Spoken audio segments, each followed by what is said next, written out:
Hey everyone, my name is Junaid and welcome to a new segment we're calling ANALYST EXPLAINS, where I break down common financial questions and dilemmas from the point of view of an analyst working for a financial services firm in central London. In today's video, we're going to start off by covering a very common discussion that people have about which one is better, renting or buying a house. And I'm going to break down the video into the financial and psychological implications of renting versus buying from my point of view as an analyst who works within finance, and then give you my personal opinion towards the end. There's always been the argument that compares renting a house versus buying. But before we get to any conclusion, let's start off with some data. Let's look at face value monthly payments on average for both renting and buying. To not make this too complicated, I'm going to disregard 2 or 5 year fixed term rates and other complicated variables. We're going to look at this from purely arbitrary averages found from the Office for National Statistics. Do bear in mind these numbers are being taken to generalize and not specify a particular case. There are so many variables for which we're using proxies or assumptions within this exercise. Okay, so according to ONS data, the average house price in England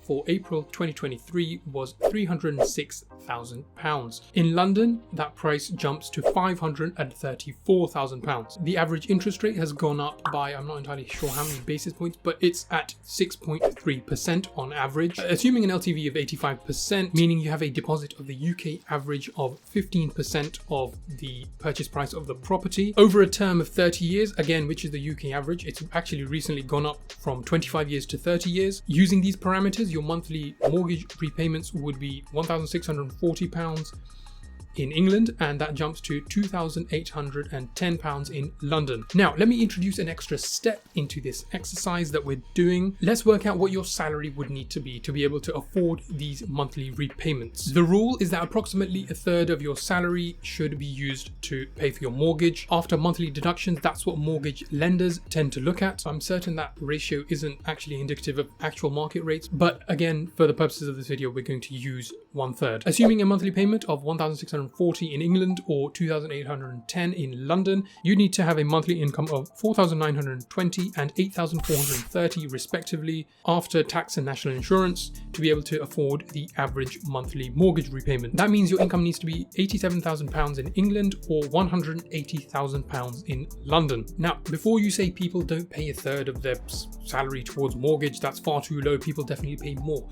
I'm sure they do, but mortgage lenders aren't allowed to issue a mortgage at any more than 4.5 times the salary of an individual. That's a hard limit set by the FCA, the Financial Conduct Authority. Now, 4.5 times is the upper limit, and it's more likely, well, we see more mortgages being written at 4 times an individual's income, assuming a good credit score, etc. So that also sets the limit of your purchasing power, and the requirements end up being very similar if we were to consider a third of someone's salary was to go towards their mortgage. Now, on the flip side, average rental prices in England are £1,231 a month and just a shade under £2,000 in London. With renting, there's also very little need to have a large sum of money set aside up front. Deposit requirements are generally quite low. They often amount to 2 or 3 times the monthly rental price of the property. So from an objective financial point of view, renting definitely makes more sense. I'm still very much on the side of renting is throwing money down the drain, but what people don't factor in is that a mortgage is debt. The loan that the bank has lent to you is money that you owe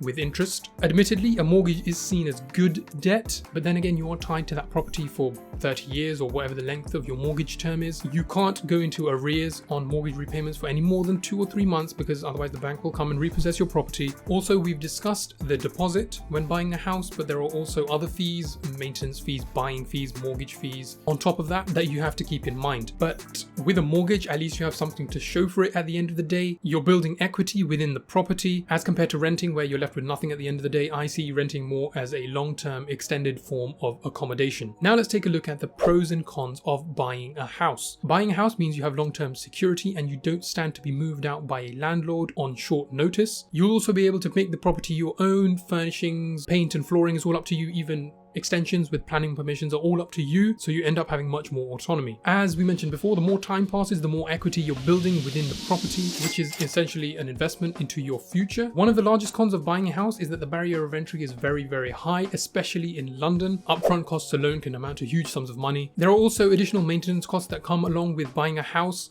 during the period you own a house. If there's a leak somewhere or the boiler stops working and there's no hot water or heating during the winter, that's coming out of your pocket. You're also attached to that location for X amount of years, however long your mortgage term is, so flexibility essentially gets thrown out of the window, assuming you are the one who are inhabiting that property. Now let's look at the pros and cons of renting.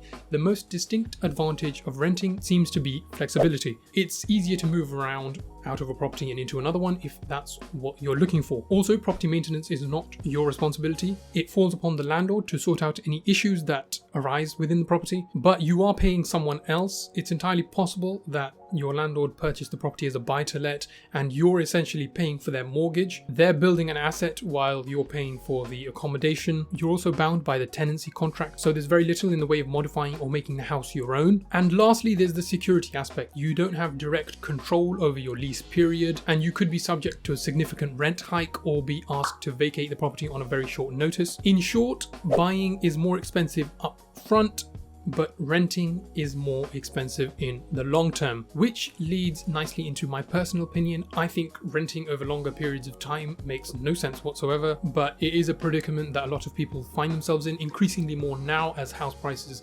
continue to go up. The data shows that over the same period of time, a home buyer will have accumulated more wealth than a renter. The real estate market is uniquely volatile, but historically prices have only gone one way, up. There has never been a 10-year period of sustained decrease in house prices. If you're capable of purchasing a property, it's a no-brainer in my opinion. The government also has a vested interest in the real estate market, and I don't think it's going to fail or crash. They seem to be doing everything they can to ensure that prices keep going one way, and that's up. If the housing market didn't crash during the COVID pandemic when everything essentially ground to a halt, I think any chances of a failure or crash of the real estate market are few and far between. Also, demand is constantly outstripping supply, so that's another reason that house prices will slowly trickle upwards. Well, there you have it. I know we haven't covered buying schemes that are available within the UK, which I'm not a very big fan of, or considered the opportunity cost of investing the money that you would save if you were to be renting. Those are interesting points, and I'll likely cover them in another video. Well, that's about it for this video. I hope it was useful. If it was, leave a like and hit the subscribe button, and comment down below. Let me know your thoughts on renting versus buying. Follow my Instagram if you haven't already. Check out my other video on something else. It's something else. And I will see you guys in the next one.